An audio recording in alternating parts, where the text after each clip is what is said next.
सबले आप गोटे कथा शुणुवे जेएनजी माने जेनेरेशन जेड रो कथा किंतु आप केबे भाभी जे तांकू कहीं जेएनजी कह जाउची तार कारण कौन आउ तांकू जदि जेएनजी कहगला ताले आपन कौन कह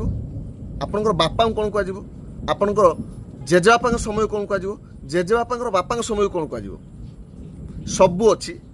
देखिए चलते ये वीडियो रे आमे पूरा जेएनजी पूर्व आउ परर कौन कौन नाम सब रही गोटे गोटे जेनेरेशन को पूरा देखा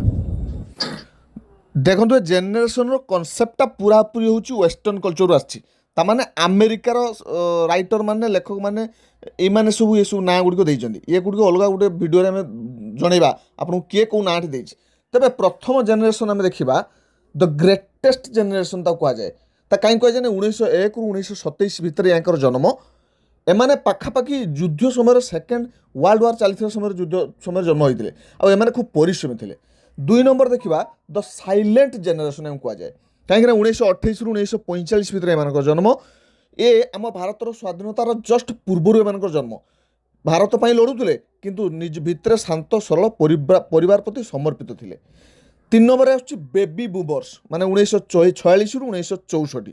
यही समय जनसंख्या खूब बढ़ी बूम होता तथापि से माने निज परिवार प्रति समय दौले परिवार प्रति समर्पित थे 4 नंबर आसला जेनेरेशन एक्स 1965 रु 1980 एमाने प्रथम करके कंप्यूटर और टीवी आरंभ काल देखिले यही समय से माने विज्ञान को आह्वान करवा शिखिले विज्ञान को आपणा शिखिले तापर आसिले मिलेनियल्स बा एक्स पर हुआ जेनेरेशन वाई 1981 रु 1996 भितर जन्म एमाने बिना इंटरनेट रे बड़ हेले इंटरनेट आसी नथिला किंतु बड़ हैला परे मोबाइल धरले गोटे ट्रांजिशन पीरियड को से देखिले